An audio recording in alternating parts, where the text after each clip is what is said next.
Are you looking for personalized options as we near the gifting season?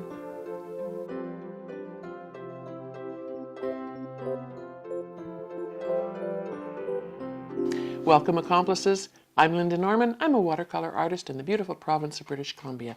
Today we'll spend a bit of time working on little gifting ideas. So today I'm going to spend a bit of time doing one of my favorite things, and that's creating some small gifting ideas. I love to attach a little bit of a personal touch to the things that go out my door as gifts, and little 4x4 paintings, bookmarks, gift tags, all really fun to create, easy to do, and just gives that personal touch for your gifts. But one of the things I wanted to mention before we go any further is I saw this little quote the other day and I thought it was so funny, and it said, "I do not make mistakes, I create unexpected outcomes." So this is how I think I'm going to approach things from now on, right? Unexpected outcomes, and getting used to rolling with that. So be a little adventure every day. You never know what's going to happen, right? So I've already started. I just couldn't wait. I'm excited for this fall season. There's lots of markets and exhibits that I'm involved in that are Christmas themed, and although I don't typically paint things that you would necessarily call Christmassy, I do like the seasonal cooler colors and those kind of things. So the 4x4s are just one of my favorite things to do.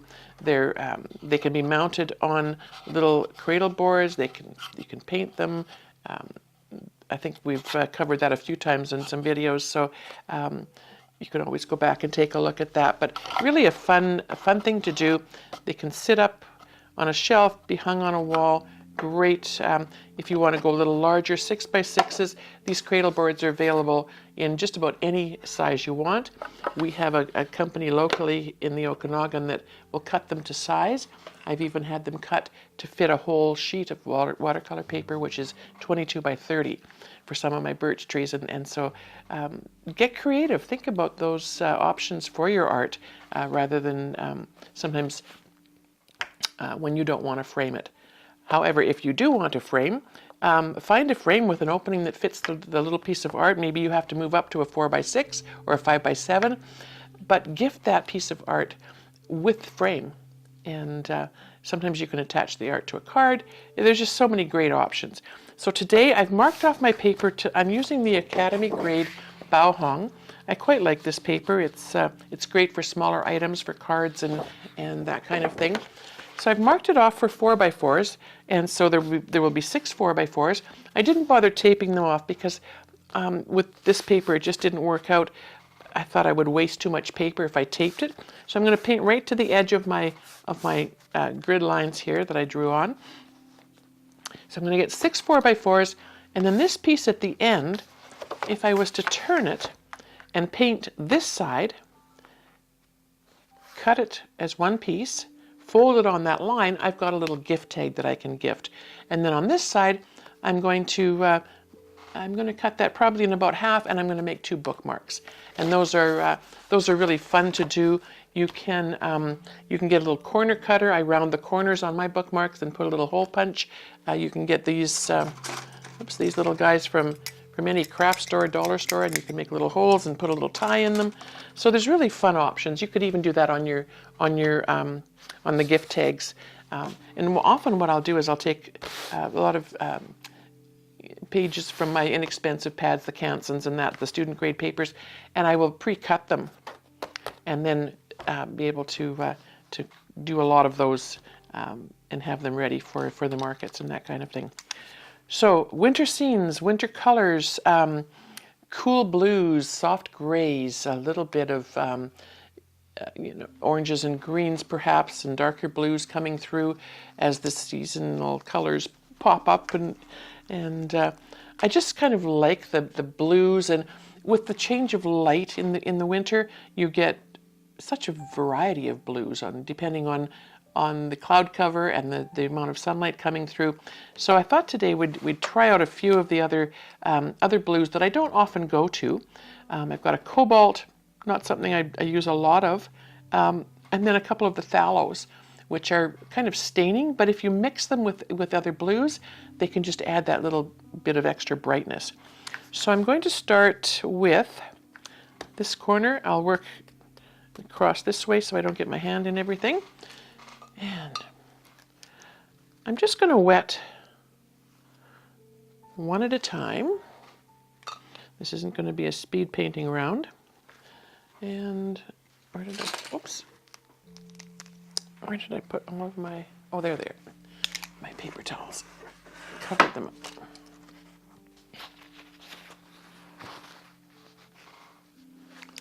Just so I don't get too much on there. All right.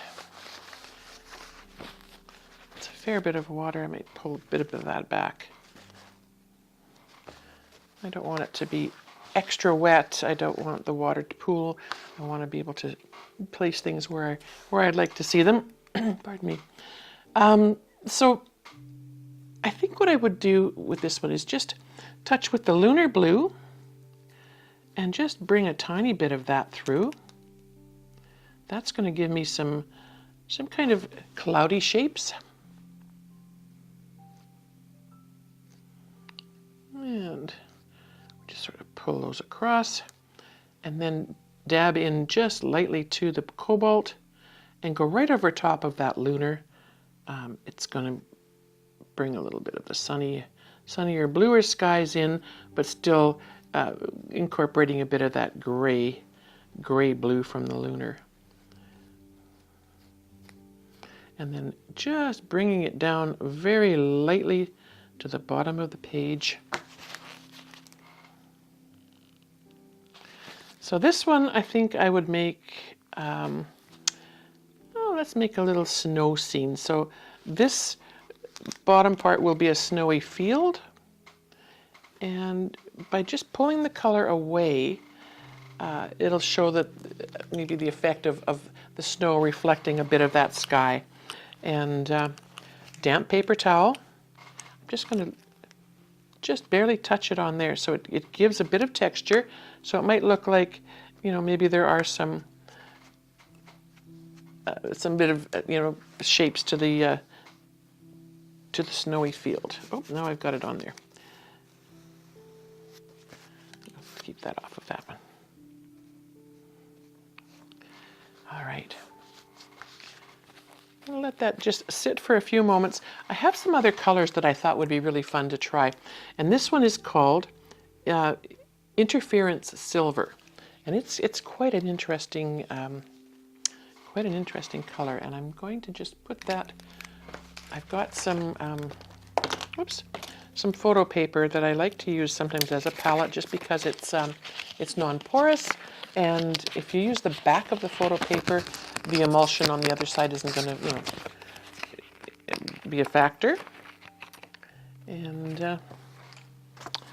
that way I'm not adding silver to my regular colors, and it's a bit thick. There. So it might allow me to add a bit of sparkle to my snowy meadow. The other thing that I want to look at, perhaps in this one, is called Duochrome Cabo Blue, and I think that might have some fun effects for going forward. And I think we'll use that one maybe with something with a bit more of the Fallow with a blue-green shade to it. So let's have a look here. It's thick. Let's take a look so you can see it better. It's thick, very thick. So I'm just going to activate it with some plain water. The water was a bit blue from the color on my brush that I didn't clean quite as well. And I want to be careful not to pick up thick chunks of this pigment, so I'm going to work it a little bit. I don't know if you can see that it has an iridescence to it, which is kind of pretty. So I'm going to sort of load the side of my brush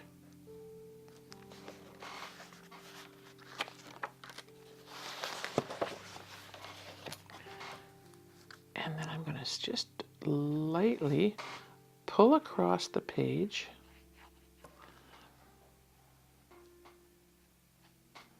And pull that silver. Now this, I'm going to move that down. I'm going to move that sky down a little further because I've got it in the center, and I prefer not to make landscapes with the horizon line right on center. So I'm just going to keep that in mind. And I'll move this down. I don't think I want to cover the whole thing, so I'm just sort of scuffling it. So it's touching the paper, so it's giving it a bit of sheen in some places and not in others. And I think I'm going to like how that's going to play out. It's going to be sort of randomly textured. So I'm going to go back in with just the lightest touch of the lunar, and I'm going to bring that down just so, and then a bit of the cobalt.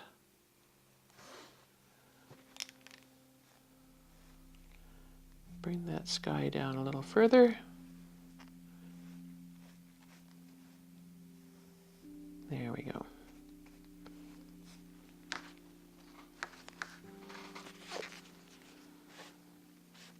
Now where I've added water,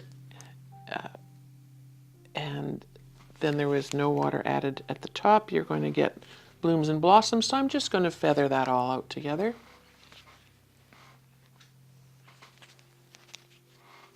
And then with my damp towel, we'll just throw in a couple of clouds, a couple of banks of clouds. There we go. I'll come back to that when it's a bit drier and maybe pop in a couple of pine trees, cedar trees, fir trees, something like that. Okay. I'll go into the next one.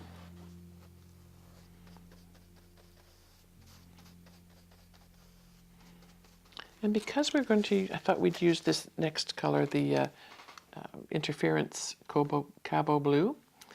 It's got a bit of that green hint of color to it. I'm just going to go into the side of my palette, I don't know if you can see that, where I do have some phthalo green blue and some phthalo blue green, two different colors. I'm just going to pick up the slightest bit on my brush. There's hardly anything there. But with phthalaos, you don't have to worry about having a lot of it on. They're pretty bright, pretty intense. So I just want to start with just a little bit. And these are going to be, you know, sort of very deep winter, bleak almost. And I'll bring that right down to the bottom. I love that. It's very soft. Almost a tealy color. We'll get rid of that little blue dot.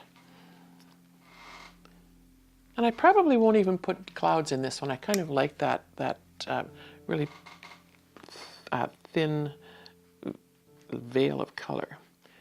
And then this one, I'm just going to go in and again about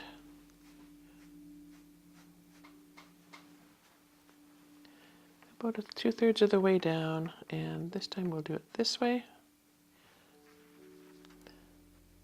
So it's an interference color. It's going to push other colors away, and we'll make a little hill on that horizon there.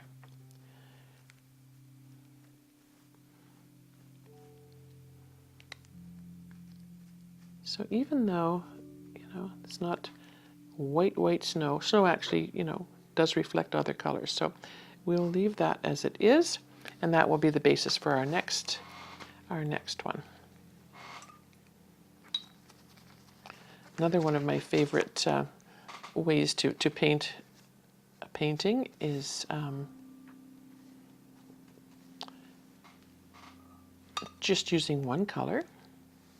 And we've done these in the past, and they're so effective, especially if you're using a very deep, rich color, for example, like a Mayan dark blue or a Payne's blue gray or something like that. The Mayan dark blue I particularly love doing this with because it's so granulating. It will take off and do some pretty pretty amazing things. So I think I'm going to switch that, and I'm going to go into this brush that I got from Lightwish recently. It's Imitation Squirrel, and I quite like it. It's got a full belly, holds a lot of water, but it also comes to a very beautiful point. And I think that's what I want for my Mayan dark blue. I don't want it really full of water, so I've dried it off considerably.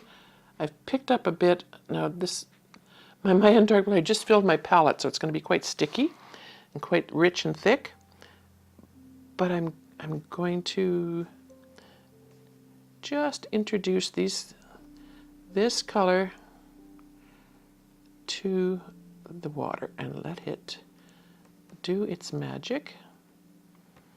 Like I say, we've done this one before. It's such a beautiful, fun exercise to do. And because the paper does tend to buckle as it gets a little wet, sometimes the shapes take off a little bit wonky and sideways, but that kind of adds to the interest of it. And then I just will pull my side of my brush. I love that you get such beautiful different effects because this brush has that big rounded belly on it. When you use the side of it, you get a very different effect than if you use something like that, which has a straighter body on it. And if you just encourage the little bit of pigment you have on your brush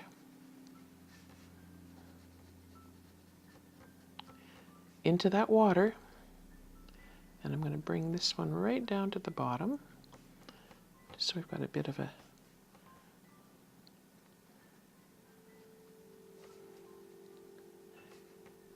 and honestly, they create their own little forested area. And I think I just go on this side and bring in just a tiny bit from that edge. And there's our little scene, and it painted itself with one color in some water. I love the mistiness, the mysteriousness of it. So I might come back to that one and do a couple of lifting out spots, but I think for now that's probably going to stay the way it is. Now these are dry enough, I think, now that I can come in with a little bit of, this was Lunar Blue. So we'll go in with Lunar Blue just on the tip of my Lebenzon brush. You can, I don't know if you can see in the palette, it's glistening, it's wet, it's thick, it's about the consistency of heavy cream. And I've just picked up a tiny bit on the tip of my brush. And I'm going to see if that's going to allow me enough to create a tree. And you may have to test your brush on a side piece of paper just to see if you've got enough color, enough moisture. It's, as I always say, it's about the relationship you build with your paints and your water and your brushes. And in the classes that I teach in the community, we spend a lot of time discovering those aspects of what we're using, because everybody has different materials often, and different understanding, different conception of concepts, I guess is what I want to say. And so they understand things differently, they hear things differently, and what is a light touch to some is not the same to others. So it's really a case of spending the time and discovering what your tools, what your paints, what your pigments, and your water and everything else will do for you. And then spending some time just enjoying it. Okay, so there's a sweet little tree. You can, with not much paint left on your brush, you can take the side of it and make make a little shadow if you think you'd like to have a shadow on there.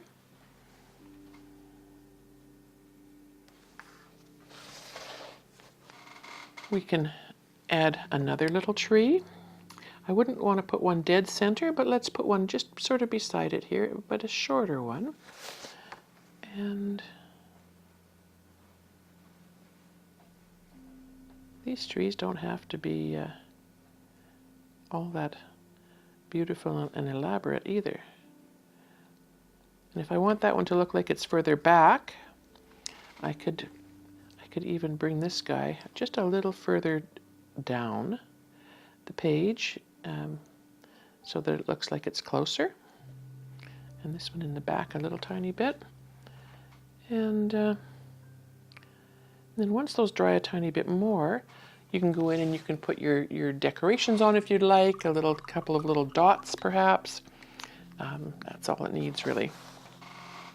Now keeping along this theme with the phthalates and the cobalt, interference cobalt, let's see if we can make this kind of almost a little fantasy.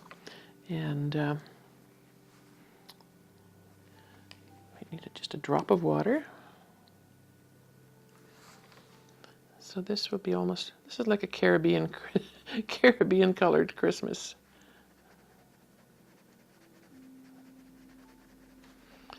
And when I get down into where the interference colors are, it almost, it makes the colors disappear, which is really what interference does, right? So if I go in with thicker paint on that bottom, I can maybe get it to stay, but that is quite lovely. And I'm just using the splashes of water on the sides of my water containers just to touch the tip of my brush into. I don't want to load my brush with a bunch of extra water.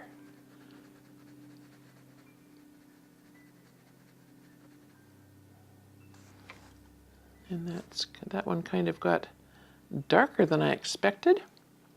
So let's go back in and make this guy a little bit darker. We want the trees in the background typically to be a little bit lighter.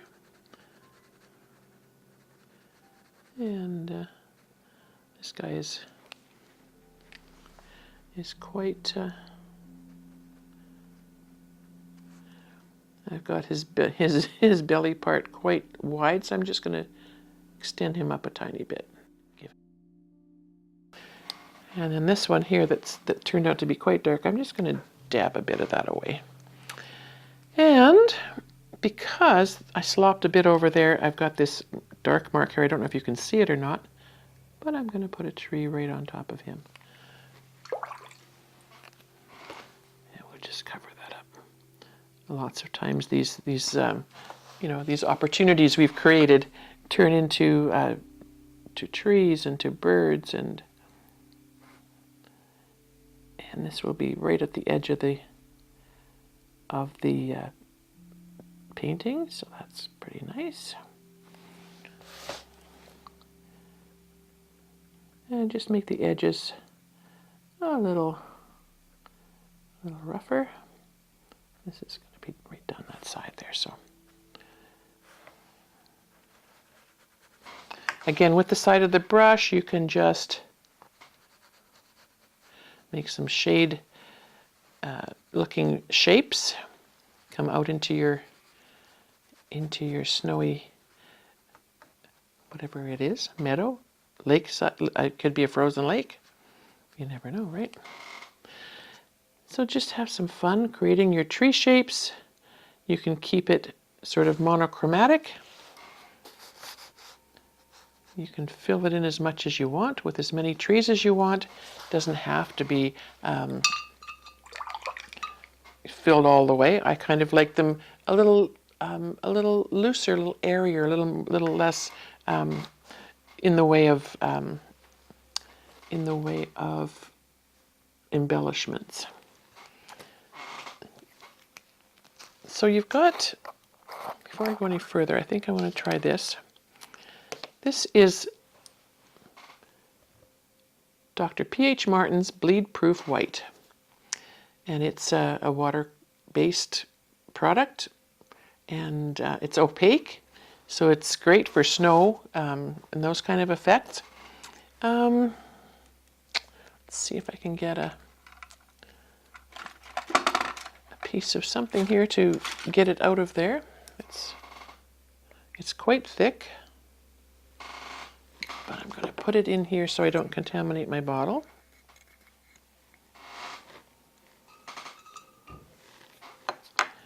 And then you have many choices actually. You can go in and dot it on like this. You can actually color this as well if you want to.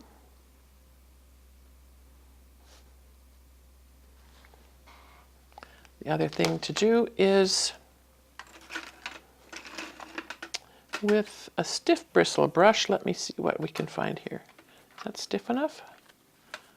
Is that stiff enough? This might work. This might work. So a stiff brush, toothbrush will work too, but sometimes the toothbrushes are a little bit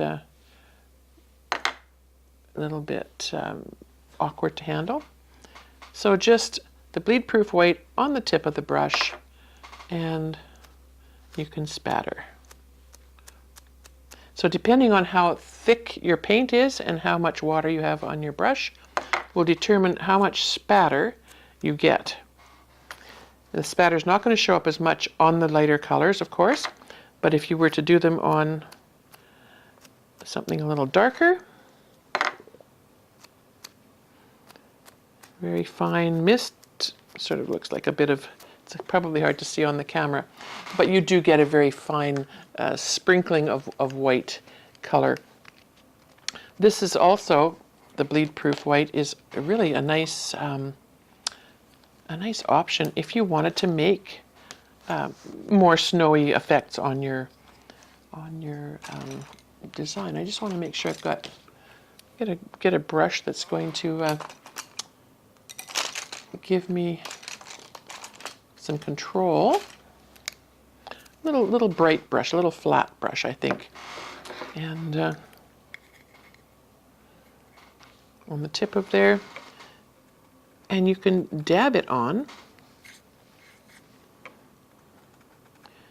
to create a snowbank effect. Just want to just wet this a tiny bit. It dries quickly like watercolor paint does.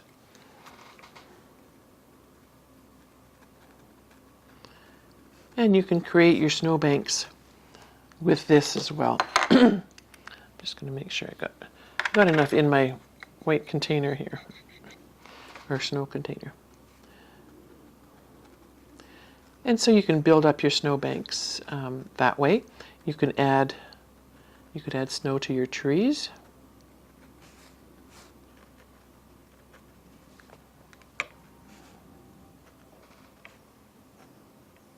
This would probably use a finer brush.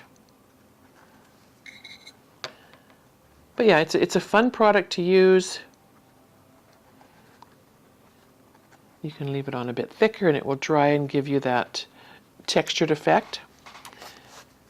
You could even, using the same brush, go in and enhance a little bit of your monochromatic design. It's really a fun product to use. You could use it. You could use it with a dip pen. There's all kinds of ways to incorporate this to your work. It does mix it nicely with your watercolor, so you can see here where it's pulling out the gray. And then just little flicks of heavier white, just to brighten things up a tiny bit. So that's Dr. P.H. Martin's Bleed-Proof White, one of the favorites in my toolbox for winter projects, winter scenes. I do really like how that, doesn't take much. A little bit here, a little bit there, and you've got some nice highlights. Sometimes on the smaller pieces, leaving white for your highlights as you're painting is not always quite so easy.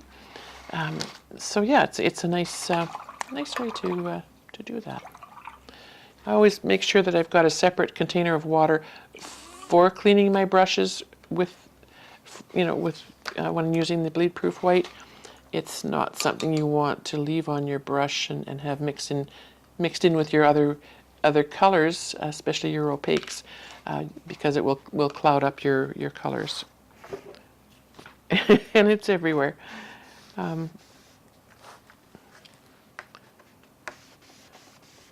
The other option, of course, when we're doing our winter scenes is I always like to do some birches, and those are quick and fun to do. Just create a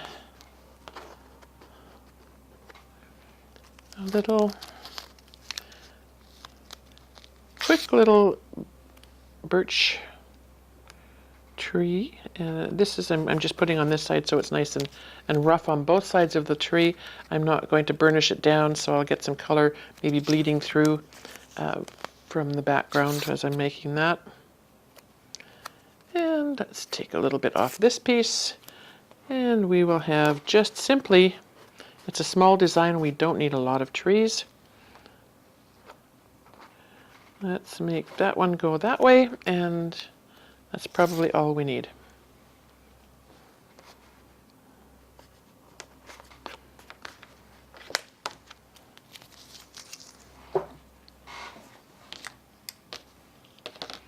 I'm going to switch now to my 3-line solo brush. It's a nice option for smaller pieces. It's got the ability to hold a ton of water,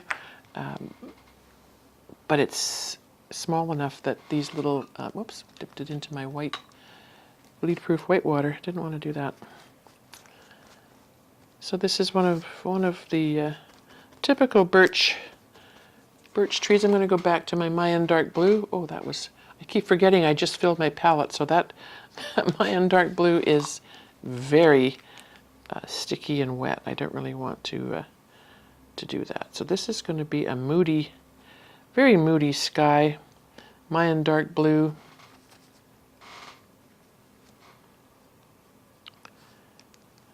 And I paint with my left hand. See how that works. We should actually do that one day. Did we talk about that once, Lorenz? Painting with the opposite hand? Can't remember. Yeah, we didn't think it would look good. It's all about the look. Okay, fine. Can we edit that out or leave that No, in? you can leave that in. All right. I'm going to have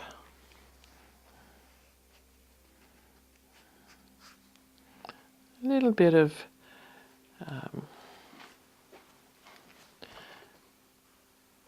quinacridone gold in there. I don't know why I've got polka dots on the side of my page here. It wasn't what I had intended, that's for sure. All right. I'll just pull out a few cloud shapes. Let's see what that leaves us once we get our mountains in here. I'm just going to my usual, just put a few trees in the background. They'll be coming up through that sunset, sunrise. We have sure been seeing in the Okanagan some incredible sunsets. I'm never up and paying enough attention in the morning to see the sunrise, but I hear they can be pretty spectacular too.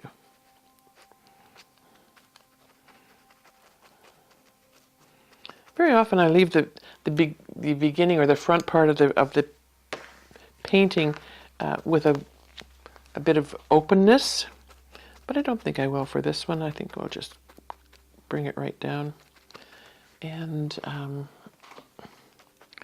not bother putting in a walkway or a river or anything like that. And we'll just do our usual quinacridone gold in the front. And that will push things away, give us a bit of brightness. Once that's sat for a tiny bit, and you dab it with a damp paper towel, you'll get a beautiful sort of light, shadowy, mottled effect. But I don't like to do it too quickly. If the paint is too juicy and too wet, you sometimes lift off more than you maybe wanted to. Another one of those unexpected outcomes. But if you can, maybe interfere with that a tiny bit, sometimes it's nice to have those options. And so I'm really not going to put much pressure on this at all. I just want to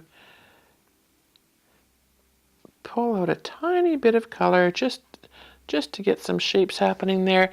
And then let's try, I don't always go in with another color, but let's try quinacridone rose. Is that what I've got here? No, that's a purple. Well, purple would be nice too, but I think I wanted something a little more rosy. Let's try this one. Yeah, this is the one. Quinacridone rose. And I think I've got too much on my brush, too much water. I just want the tiniest bit. And we'll pretend, we'll just make a little bright colored bush over there and one over here.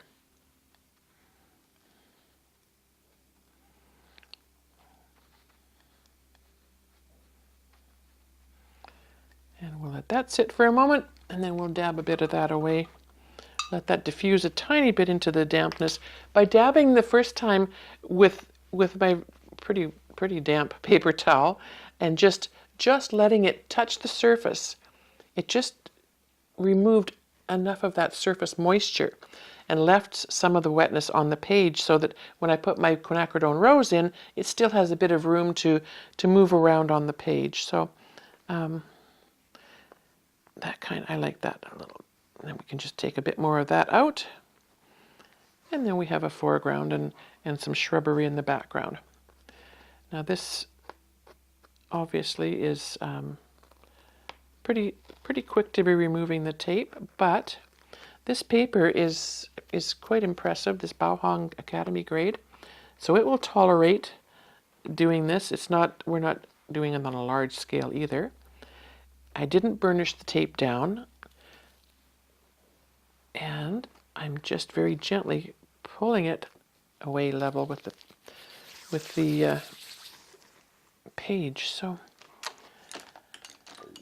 and I don't think I'll use a bread tab on this one. I'll just use my little bright brush, and we'll go in with some of the same colors we've got in the background here. The quinacridone rose is really effective in trees sometimes. And I just want to add the slightest bit here and there. And this tree, I'm going to, define that on the bottom a little bit. Trees, often I make them darker on the bottom. So that's kind of fun. And then in the crooks, underneath where a branch comes in, I try to make a little darker under there. And the next color I'll put in this one will be, again, the Mayan dark blue that we used in the background. Just, the brush is dry, and just touched it in the Mayan dark blue.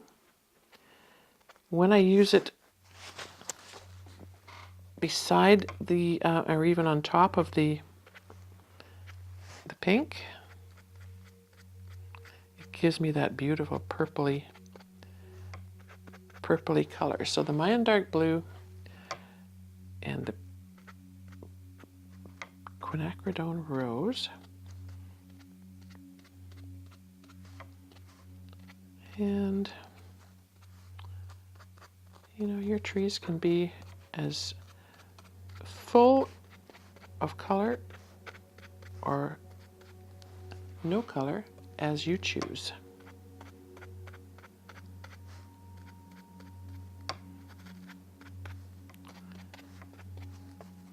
So we've got some bright and colorful trees. Again, with these little brushes, just a little curve, same as you would with your bread tab or plastic tab. And just a little bit here and there.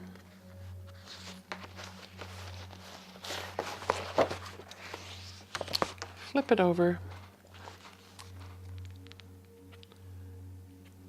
I try to make the other side a little off from the other marks, just so you don't look like you have stripes going up your tree. And maybe make one side of the tree a little heavier colored than the other.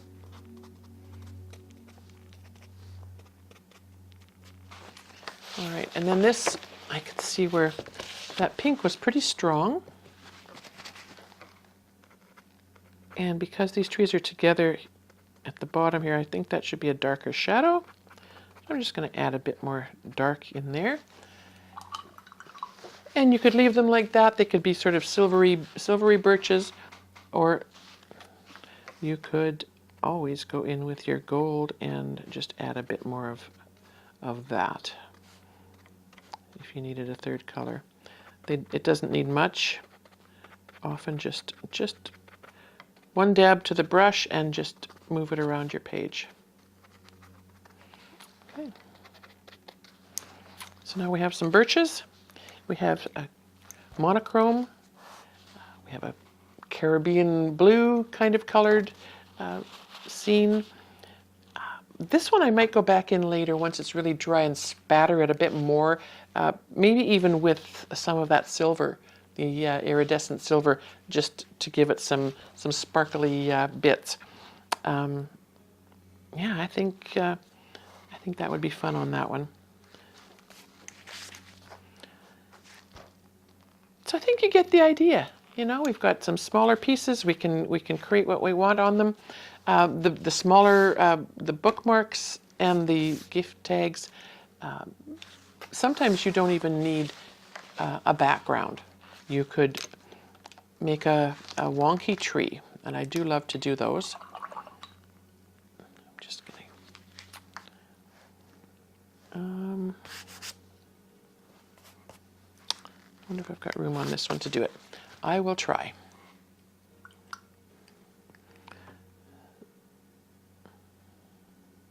So I'm just going to make some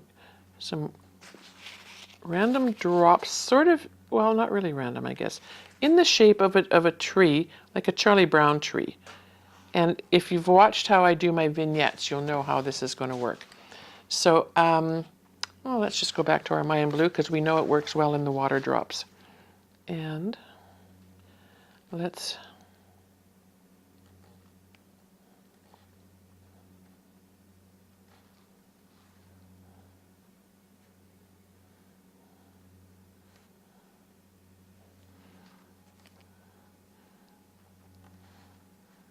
okay, so there you have your wonky little Charlie Brown tree. Give it a base.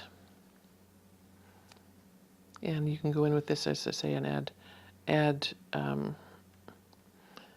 your white, P.H. Martin's white. But that wonky little tree can be so fun. Once it's dry, you can add a little ball to the end of it. Make it a little bit fun. They don't have to be much more than this, right? You can just give the hint, you know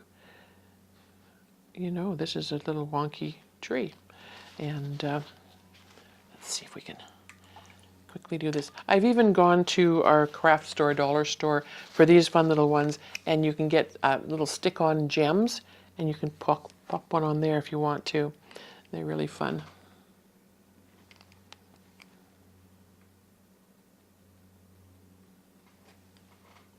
I don't want a lot of water on this one. I want to keep it pretty specific. So I'm going to go as, maybe I'll just take the water off my table. That works. Sometimes you know, you really don't need much. You just need enough just to make the pigment workable on the tip of your brush. So we'll just make a little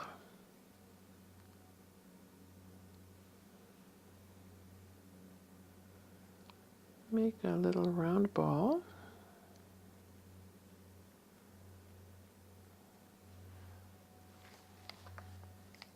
And there you have a sweet little bookmark, or not a bookmark, but a gift tag rather. And you can make your tree any color. You could paint a background ahead of time. I just think that they're so fun to do. And maybe go back in with a little bit of, oh,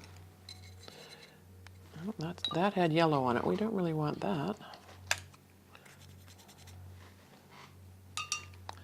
A little bit of white.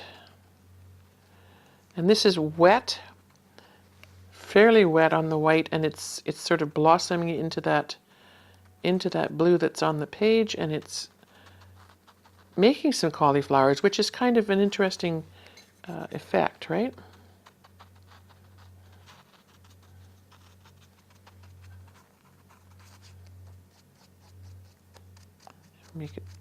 Make it so that it goes to the edges and in some spots, and